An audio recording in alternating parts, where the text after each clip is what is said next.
Faith is the way that we walk. It's not just a one-time thing. Oh, when did you come to faith? I put my faith and trust in Jesus on February 28th of 1982, for me personally, yeah. But that's where the journey began. It's a walk of faith nonstop, okay? It's a trust in God, not just simply to say, yeah, I have come to understand who God, the Son, Jesus Christ is, and He has made Himself real to me in the Scriptures and by means of the Spirit, and now I am called to follow a whole different drumbeat, and I'm going to do that by faith.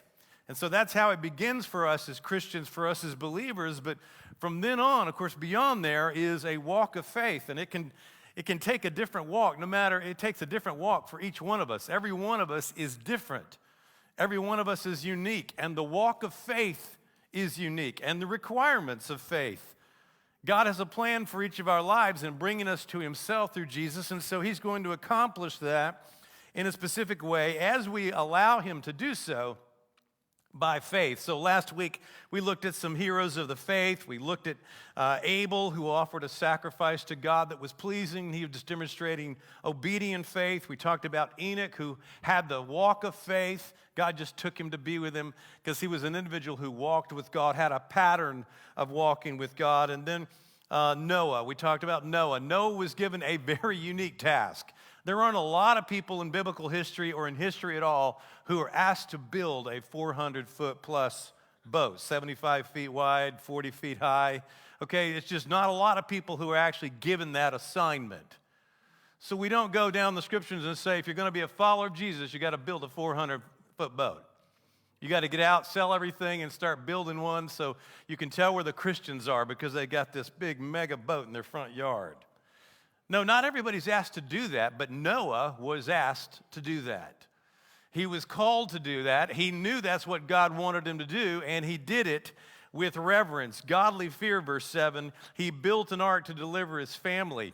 That was his life. He was born, he was brought into existence, he was brought to faith in God. God reveals His will to Noah, and Noah does it with reverence and with obedience. And that's what makes him a great for the hall of faith. He obeyed God, he trusted God, he acted. He'd never seen rain before, never seen destruction like he was going to see, and yet he did what he was called to do. Now today in verse 8, we're going to talk about an individual named Abraham. Abraham, the father of faith itself, as we describe it, in many ways other writers describe him. We're going to talk about different ways that these individuals, Abraham and his family, displayed faith. But we're also going to identify three options, three consistencies in our lives that weaken faith. In other words, faith can be strong and faith can be weak. Jesus consistently rebuked His disciples for weak faith. He called them oligopistos, little faith ones. I can't believe you have little faith. And He said this multiple times. He rebuked them. In other words, He was saying, I am worthy of great faith, and you are displaying little faith. Why are you displaying little faith when you have me in your midst, where that should be engendering and should be processing great faith? So Abraham and his family are going to demonstrate some great faith, but they weren't perfect in their faith. And we don't have time to go through all the narratives, but I want to just go down through the text today and look at some particular things that have to do with the faith of Abraham, and then look at the three different tendencies that can weaken your faith and mine. He's asked to do some pretty amazing things, okay? And that's why he makes the list. But understand, he's no different than you and me. He's a man. He's got blood. He's got bones. He's just simply breathes oxygen like you and me. God comes to him and requires great faith from him, okay? He's actually a idol worshiper when God first speaks to him. He is essentially a descendant from Noah. He is actually, by the time, essentially 7 generations beyond Noah, the world is essentially idolistic. It's worshiping all kinds of different gods and settling in different places. Abraham and his family have settled in Ur of the Chaldees, and he's an idol worshiper. And God out of heaven, Yahweh, comes to him and says, I'm going to use you. I'm going to give you a promise. I'm going to send you in places you've never been, but I'm going to accomplish things you could never accomplish. And Abraham believes God. Okay? So he's like you and me. He got a word from God and he obeyed it. Now, verse 8 says, by faith, Abraham, when he was called, he obeyed and set out for a place that he was going to receive as an inheritance. He went out not knowing, even though he did not know where he was going. And the women in the room say, that's always the way it is. Okay? Scripture said it first. He went out, he did not even know where he was going. So men, we can say simply, do you know where you're going, husband? No, I don't. I'm walking by faith like Abraham. All right? Now that'll work for about the first 5 minutes, and then when she realizes you do not know where you're going, she'll say, give me the GPS and I'll plug in the next Cracker Barrel and give you time to think about it, all right? By faith, Abraham, when he was called, he obeyed and he set out to a place he was going to receive his inheritance. He went out, though he did not know where he was going. Now, who does that? Who does that? Who gets a word from God to go to a place that they do not even know where they're going? He just says, get up and go. I'll tell you when you get there. Now, who's going to trust God that way? Well, Abraham did. He did it. He got up and he traveled a long distance, as distances were in those days. He traveled to land he'd never been, on the other side of the desert, on the other side of this crescent of this desert. On the other side was going to be this land of promise. It says that he was going to receive as an inheritance. And he was willing to pick up and move himself and his family ultimately to a place he'd never been. What kind of faith is required in that? Well, it's a faith that is comfortable with spiritual ignorance. In order to do what Abraham did, you're going to have to be comfortable with spiritual ignorance. You're going to have to be somebody different than you might always be. I got to know exactly where we're going. I got to know exactly when we get there. I got to know exactly what it's like. I got to know exactly what the people are like, what the land is like. I got to know what they eat there, how they dress there, how they talk there. God, you got to give me the details before I set out on a journey to some place that I have never been. Now, he's a guy just like you and me, but God says, I want you to get up and go to a place you've never been. And it says he didn't just, begrudgingly. He was called, he obeyed, and he set out. He didn't ponder, he didn't try to deal with it. He just simply said, God, if you're going to send me to some place that I have never been, I'm going to some place I have never been. As long as it's you telling me to go there, I trust that you're already there. You've already been there. You know where we're going. I will go. I don't have to know all the details. So Abraham is known as a man of faith because God did this to him. And we might say, God would not do that. God's a God of detail, and he knows that I kind of freak out if I don't have the details, and I don't know exactly where I'm going or what I'm doing. He knows me. He knows that I require lots of data. No, your God could call you to go to a place you have never been. And faith is going to be the next thing you do. Thank you, Henry Blackaby. Henry Blackaby's experiencing God says, God calls you. You know exactly what he said. You understand what he said. Then you ponder what he said. And you say to yourself, if I understand what he just said, it means it's going to require me to adjust myself to, and my world and my priorities to what he just said. And then there's a crisis. Normally kind of like some rational thinking comes in. It's like, are you really going to go where you've never been? God said he'd go where you're going to be, where you've never been. And so the crisis of faith has to do with just simply never been there, done that, and God's asking me to do that. He's commanded me to do that.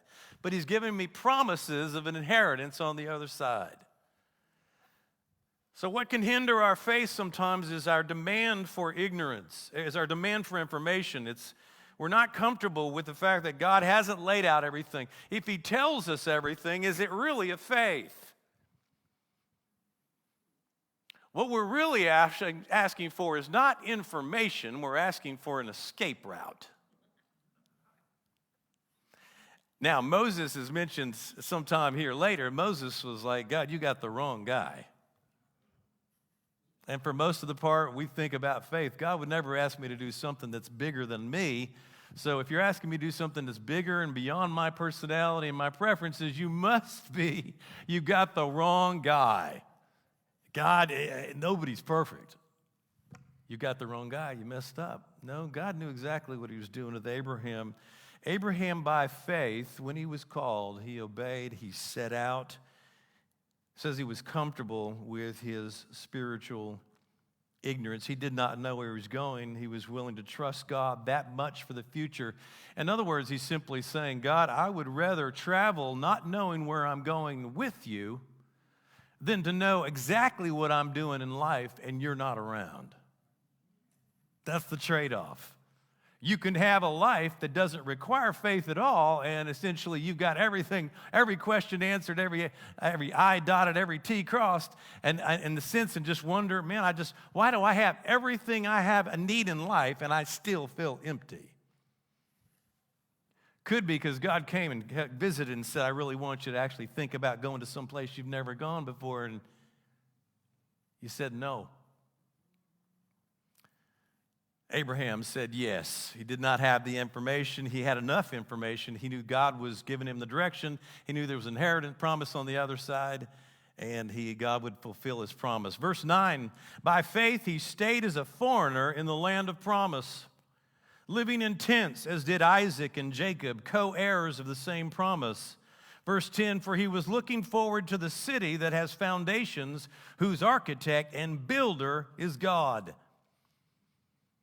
By faith, he stayed as a foreigner, a xenos, in the land of promise. He was in the land of promise, but he did not fully did not get to fully realize the city. It says he was looking for a city. He was waiting. He was pondering. He was looking profoundly into. He was looking forward to a city that had foundation, whose architect and builder is God. And so since he hadn't found the city yet, even though he was in the land of promise, he lived in tents. He lived as a foreigner. This world is not my home. I'm just a passing through. My treasures are laid up somewhere beyond the blue. Hey, we sing that with great gusto, but that's the song of a foreigner. That's a song of a tent dweller. It means you're not home yet. This isn't home yet. And for Abraham, this was not the promise. Even though the promised land was there, the promise was not fully realized. He recognized he was looking for land, but he was looking for city, and he was looking for progeny. He was looking for descendants, which were part of the promise. In any case, he's a tent dweller. The second tendency that can rob our faith, weaken our faith, has to do with our impermanence. First is our ignorance. Second is our impermanence. You're not home yet, believer. This is not your home. You realize he did not build a block home. There were cities that were made up of rock and black blocks and limestone, obviously in place, in existence, coexisting. He lives in a tent. Why? Because he presumed God would move him from place to place. He's already crossed that bridge. I'm already one who moves wherever God tells me to move. I'm a tent dweller, and if it's not home yet, then I dwell in tents. Why? I don't put down roots. I don't put down rock walls. I don't put down foundations, because I have not seen the end yet. I have not seen the fulfillment of the promise yet. It says he's looking forward to a city that does have foundations. It's foundations whose architect and builder is God. Now, this is the perspective of believers. Sometimes we are constantly, persistently susceptible to being rooted here. We like it here on the planet. We like it here on earth. We like it here with our home and our cars and our boats and our dogs and our cats. We live here on the planet. But we live here understanding that I am here and I am now set here, and that's all that's going to be. This is my life. This is what matters the most to me. But for Abraham, he was always looking for the city he could not see. His mind's eye was always, I'm going to keep following God by faith. I'm going to keep trusting him by faith. Why? Because there is something ahead that actually is just great and grand, and ultimately it calls for me to walk and at the same time to be, I would say, a little bit flexible. In other words, I live in tents. I'm not a rock dweller. I'm looking for a place that isn't going to change, but until I get there, everything's up in the air. God can move me however he wants. I'm a tent dweller. Now, where does this tent dwelling happen? Well, it happens in our minds. It happens in our souls. It happens when we begin to say, you know, God, I've served you for a lot of years, and I think I'm pretty much ready to retire from that whole journey of following you. It happens when we say, yeah, God, I know you are the Lord of my life, Jesus, and you've put in my hands what is mine, and actually you've made me quite comfortable. And I thank you for that, and I ask you never to change that. Thank you, God. I am comfortable with the money I have. I'm comfortable with the home I have. I'm comfortable with everything that I have. And God, in his mind, says, no, I've got something better for you. I've got something better for you, but it's going to require you to pull the tent pegs out of that tent in your mind. You're going to tangibly say, and this is what I try to do consistently when I'm mowing the yard. When I'm mowing the yard, I love my yard. It's green. If you can't grow a yard this summer, you just give it up, okay? Because between the rain and the sun, the weeds are healthy as they can ever be, okay? Everybody can grow a yard. But I'm walking the yard. I'm still pushing it. I'm the last guy without a riding mower in the block, okay? It's a principled thing, and my wife will not get me a new mower, okay? I say, somebody needs to give me on my 60th birthday a little John Deere. And she says, there will be no deer, Jonathan, okay? So there will be no deer, John Deere, okay? So I'm pushing it, but I'm thanking the Lord for everything he's put in my hands, and I feel blessed.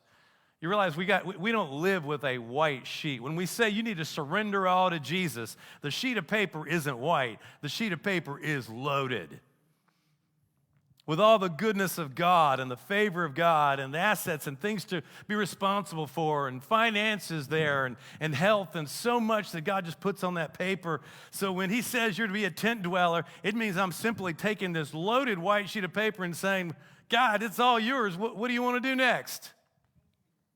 What do you want to do next? Why? Because I know heaven's coming. I know there's a city with foundations coming. I'm a tent dweller. Abraham lived in tents. He lived as a foreigner in the land of promise. Think about that. A foreigner in the land of promise. He was in the land of promise, but he was a foreigner there. Why was that? Well, God took him to the land because the land had specific purpose. But the ultimate, what the writer is saying is Abraham saw something that others didn't see. He was brought to the land, but he realized God can lead me from one place to another, and he can tell me when I'm home, is the point. I will build foundations when I get home. I'm living in tents because I'm not home yet. I'm not home yet. You're not home yet. Pull up the tent pegs. Dare to open your heart to God. Dare to open the white sheet of paper and say, God, you own it all. What do you want to do with it all? What do you want to do? Why? Because there's a day coming. It's worthy. He's looking forward to a city that has a foundation whose architect and builder is God. I've seen a little bit of the universe from here. It's amazing. Don't you want to see the city God builds? Don't you want to experience a city that God takes time to architect and design and say, I kind of like it this way and that way, prepared for his people? We're keeping our mind's eye on that which we cannot see. You understand that? The reality of what we cannot see is meant to be overarchingly more powerful than what we can see. That's the only way your faith is going to be exercised, and mine's going to be exercised this way. We've got to see what we cannot see in such a way that it just makes everything else look like lesser. All right, so essentially, ignorance can keep us from kind of demonstrating faith as Abraham. Also, our impermanence. But then verse 11 says, by faith, even Sarah herself, when she was unable to have children, she received power to conceive offspring, even though she was past the age. since she considered that the one who had promised was faithful. Therefore, from one man, in fact, from one as good as dead, ouch. Don't bruise the male ego. No, you dead. You're not going to produce anything. She's beyond the years, and he's just plain dead.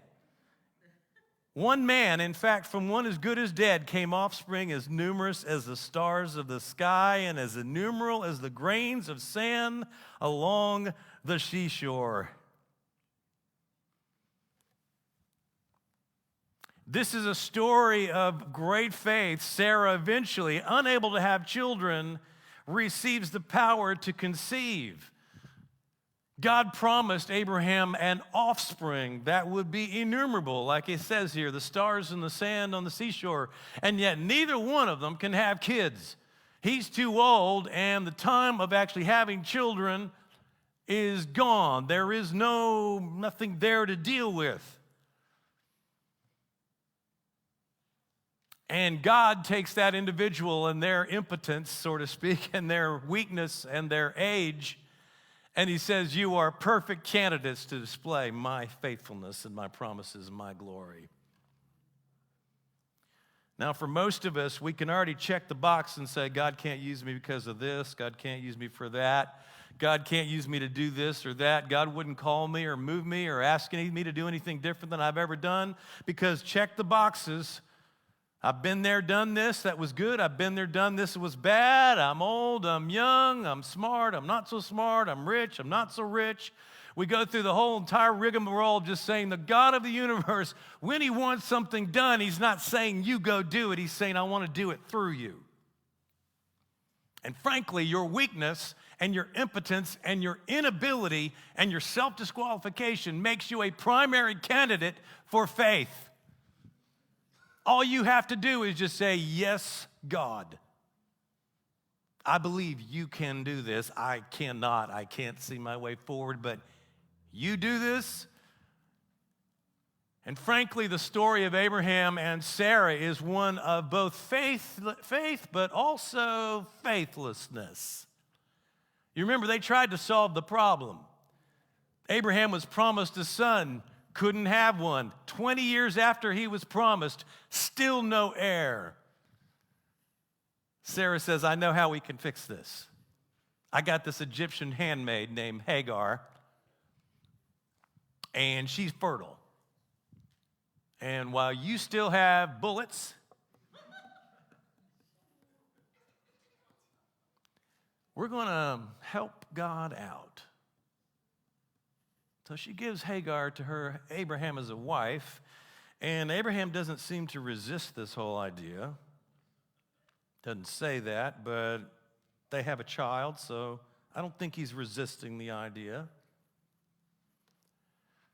Both of them have the same promise from God, and they just say, God, we're going to help you out. We got a shortcut here. It's Hagar and Abraham, and so when she has a baby, it's still Abraham's. Isn't that what the promise said? No, it was to Abraham and to Sarah. They were going to have a child, and so they give birth to Ishmael. And Ishmael becomes essentially the foundation, the basis for Arab peoples. 12 different kings come from him. Ishmael is viewed essentially as the father of Islam, and essentially the original Arabic people and the foundation of the kind of people who ultimately find their identity in the teachings of Islam many years later. So yeah, shortcuts, there's really no shortcut to obedience. God says, this is what I'm going to do, and this is how I'm going to promise. This is the promises I'm going to make. I'm going to keep them. What is it that's going to basically weaken our faith? It's called impatience. Impatience has to do with questioning God's timing. The speed in which God works, the speed and the pace in which, and the manner in which he actually brings about his promises. And so we say, I tell you what, I'm going to help you, God. God, isn't it true that you help those who help themselves? Isn't that in the Bible? No. Those who help themselves need a lot more help later. is the way it goes. So Ishmael grows up to be 12 years of age, and God says, I'm going to do something different. And Abraham says, I already have a descendant. I got Ishmael. We don't really need to go any further with this miracle action. God says, no, Ishmael's not the one. I'm going to give it to you and Sarah. In another year, Sarah's going to have a baby. And essentially, both of them laugh. And that's what Isaac's name is. It means laughter. He laughs in public. She laughs in private. Because they know how dead he is, and she knows how old she is. He knows how dead he is, and she knows how old he is. And a year later, Isaac is born, and the baby begins to grow, and Isaac and Ishmael don't get along well, and eventually Ishmael has to be booted out of the family. God says he's not the chosen one. He's not the one of descendancy. And he uses Isaac, and Isaac becomes the one through whom this incredible lineage. And again, as he says, from one man, in fact, good as dead, came offspring as numerous as the stars of the sky, numerous as the grains of sand along the seashore. Now, I don't know that God's asking you and me to do any of these kind of things, particularly moving from one place to 800 or 1,000 miles away. Maybe military, you can relate to that. Those in ministry in some ways and missions can relate to that. I don't know about infertility. I don't know that God's has promised you children or not, and you've chosen to go one way or the other on how to achieve that. There's a variety of ways to achieve becoming a parent. But the fact of the matter is these three issues, these three steps of faith that the writer zooms in on, essentially says sometimes faith is going to ask you to respond to God and obey in the face of ignorance. Sometimes God's going to ask you and me to respond in the face of our impermanence. He's going to ask us to pick up our tent pegs and move with Him. And sometimes He's going to ask us to address our impatience. Impatience is simply our need to succeed. We're willing to do it however. God said it. I believe it. Let's do it. With or without Him. No, they eventually had to wait on God to do the miracle because God had a plan. God had a purpose. So the walk of faith is really pretty challenging, isn't it? It begins with Jesus. It begins with forgiveness. It begins with a change in our souls from the inside out. But we are immediately promised a destination, a city with a foundation, an architect it's built by God. We are immediately citizens and outsiders in this world. We walk as strangers. We're to live with tent pegs, and we're to keep our eyes of faith on what matters in the future. And we're not to get so attached here so that we are actually able to be on assignment with what God wants to do in our lives. So essentially we say yes to ignorance. We say yes to impermanence. We say yes to being patient because we know that's how God does things. Without faith, it's impossible to please Him. So in faith, we have to grow and we have to mature, and all of us have to grow and mature to learn that the ways of God require us to trust Him implicitly and daily and by moment for ultimately what He's going to accomplish. Now, verse 13 says, these, that's all the people we've talked about previously, these all died in faith, although they did not receive the things that were promised, but they saw them from a distance, greeted them, and confessed that they were foreigners and temporary residents on the earth. They confessed, I'm a temporary resident on the earth. Why? Because I've not received the full promise. Noah was promised an inheritance. Yeah, he got to see the new earth on the other side of the flood, but he's still looking forward to something he hasn't seen yet. Abraham's still looking for something he hasn't seen yet. Noah's looking for an inheritance, kind of like a land. Noah's been to the land of promise. Now he's looking for a city. So there's something still out there that's immaterial, and it says they died in faith. Isn't that an interesting way to say that? They died in faith. It means they died living a life of faith, understanding that though they had not tangibly received the promises of God tangibly in their lifetime, that they would receive them on the other side. Verse 14, now those who say such things make it clear that they are seeking a homeland. If they were thinking about where they came from, they would have had an opportunity to return, but they now desire a better place, a heavenly one. Therefore, God is not ashamed to be called their God, for he has prepared a city for them. There is nothing more rewarding than understanding that God delights in our faith. He delights in the fact that he's called us, he's made us citizens of heaven, and yet we are not there yet.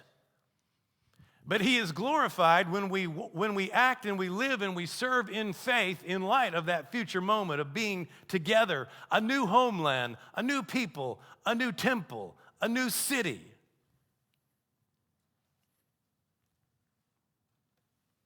So the question to me and to you is, are we walking by faith? This is the kind of faith that's actually recognized as saving faith. This is the kind of faith that actually was what brought about a declaration of righteousness to these Old Testament saints who believed God and trust God. So what would you say has been your greatest declaration of faith? What has been your greatest statement? What has been your greatest choice to believe God despite everything else? What is it that you currently hold on to? And what is it you're currently experiencing, you're currently living, the life you're living? Did it begin with an act of complete abandonment to everything else other than to follow God, to believe God, and to trust his son Jesus? Has that happened for you? That's what it means to know God. It's impossible to please him. You must know that he exists and that he's a rewarder of those who diligently seek him. Are you seeking him? Does it matter that you know him? Does it matter that he know you? Does it matter that you know that he knows that you know everything belongs to him? Does it matter that you know that he knows that if he says, I want you to pick up and go to a place and move in a place in your mind and your thinking and your soul you've never been, you're not going to say, give me the info first. Does he know that? Do you know that he knows that you know that impermanence is actually the permanent condition for Christians? You live with your tent pegs up.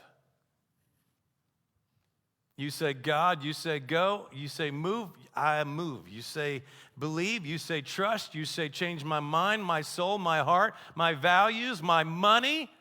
Everything belongs to you. Here's the white sheet of paper. It's full of your blessings, but I surrender it all. Write something else on there, God. Please write something else on there. Do you know that he knows that you know that the way to actually bring about and finish a life of faith is to be rewarded? It requires patience. It requires an understanding that God does things his way. The scripture says his ways are infinitely higher than our ways. His thoughts are beyond our thoughts. So we get comfortable being our minds blown. When we think we know, we do not know it all. And we're okay with that because we know the one who does know it all. And shortcuts and efforts to solve God's problems that God's given us to trust him in faith with, they can bring about some side effects that just kind of keep us reeling for a while. But God has a plan and it's perfect. These all died in faith, knowing they hadn't received what was promised, but they were going to. They were looking forward to a city. This is why he moves from the tangible to the intangible. If they were thinking about where they'd come from, they would have an opportunity to return, but now they desire a better place, a heavenly one. God's not ashamed to call them their God, for he's prepared a city for them. That's the New Jerusalem. That's the New Jerusalem, Revelation 20 to 22. That's the new city. That's the many dwelling places, little mansions, maybe not, but dwelling places. He's just simply saying there is a reality, a future that is so stunning and amazing and glorifying to God that is meant to be on your mental and spiritual radar so profoundly that everything else just simply becomes disposable. I didn't say trashable. I said disposable to God. It means everything I have is yours. Please use me by faith. I want to trust you. I want to know you. A couple years ago, I brought my father-in-law a gift. It was a drone. I got Dee and Dan Pello. He's a master drone individual, and so I got a drone for my father-in-law because it was kind of techy and kind of interesting, and I thought he would just really get into it. And I didn't realize that I bought a drone that required a 5G signal. And they're out in the middle of nowhere in Virginia, and they still were under just basically 4G. 5G had not come there, and so he could fly it around the house as long as he was catching Wi-Fi, but this thing was made to go places, okay? 20 minutes of battery, 4 props. This thing could go hundreds of feet in the air. And so we went out there, and I had my 5G, and so we were able to kind of experience it. We want to be able to kind of just kind of see what this thing would do. And it had a nice 4K camera on it, and so we got to see the top of the house and around the fields, and we got to kind of look around and got up there, and it just kind of spun with the camera, and everything was just it was awesome. It was just like, oh, this is the way this thing was made to function. And we've got it, and I got it kind of like I'm looking at the screen and everything here, and we're just having a great time, and all of a sudden, it's just like, Dad, I can't control it anymore. I have no control of this thing anymore. And he looked at me, and I looked at it, and I said, I don't know where it's going. I don't know what this thing is going to do. This is about $300 about to just find its way in a bird nest somewhere, okay? Well, we watched it, and it just kind of like came right straight down and sat right in front of us and just hovered, which is spooky. And it just came right back down and settled down, and because it has an internal GPS, it basically settled down where it took off. So what's the problem here? The battery's dead. The drone had an internal program that when the battery went dead, it just returned home, back to where it started. I think that's a good thing. But the picture stopped. The view from the top stopped. The amazing glimpse of all that drone would do stopped. What kept it from basically dysfunctioning anymore, the major dysfunction was it did not have battery life. Faith can be weak and faith can be strong. Faith can have extended time and it can have weak moments, if I can push it that way. The difference between doing something that actually, in God's estimation, is great, that would actually make the record books of the Hall of Faith, is that you and I have the faith not just to begin, but to finish whatever God tells us to do. Otherwise, we end up being Christians who start things and then run out of battery life and start all over again. Let's pick up on the next thing. No, there is a view for us as Christians that's meant to just completely resource us with nonstop power by means of the Holy Spirit, and it is that not only that internal presence of God, which is his power, which will never wane, but it's the view and the confidence that we live and we move and we serve and we do exactly just like that drone was made to do. We've been created with purpose to provide something that actually glorifies and brings pleasure to the Creator. But it happens because of faith. It happens because we continue to be reminded and remind ourselves that the journey is worthy, even with that, in ignorance and in impermanence and impatience, which could be very susceptible. We are going to stay with Jesus Christ. We're going to follow him. We're going to persevere in him. We're not going backwards. We're actually going to experience the most up-to-date power and expression of God in Jesus Christ. This is what he was saying to the writers. You want to go back to the law. You want to go back to tangible realities like the city and the land and the Mosaic promise. You want to go back to tangible realities and exchange what God's actually building ahead in Jesus Christ? Absolutely not. The best is yet to come. Walk